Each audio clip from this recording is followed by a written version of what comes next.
এই যে ল'ৰাজন দেখিছে বৰ মৰম লগা নহয়নে বাৰু? দুদিন আগত মই শ্বুটিঙৰ পৰা আহি গুৱাহাটী দূৰদৰ্শনৰ আগত ৰৈ আছিলোঁ। সি মোৰ ওচৰ চাপিলে। সি মোক সুধিলে, ক'ত যাবি? মই ক'লোঁ, নাই এনেই ৰৈ আছোঁ। মই সুধিলোঁ, কি নাম তোমাৰ?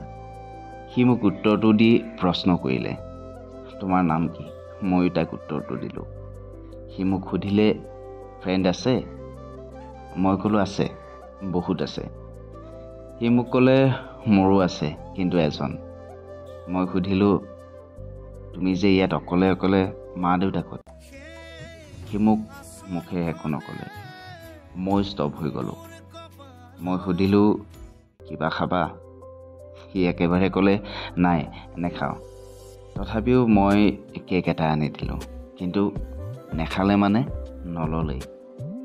কাৰণ সিও হয়তো জানে যে অচিনাকি মানুহে কিবা দিলে খাবলৈ নালাগে। কাৰণ পৰিৱেশটোৱে তেনেকুৱা। টিভিটো খুলিলেই ব্ৰেকিং নিউজ, নিৰুদ্দেশ হোৱাৰ খবৰ। সি বহুতেই স্মাৰ্ট। মই কিছু সময় পিছত গুচি আহিলোঁ। কিন্তু তাৰ লগত কথা পাতিবলৈ খুবেই মন গৈ আছে আৰু এতিয়া লগো পোৱা নাই। জনাবচোন আপোনালোকে ক'ৰবাত দেখিলে।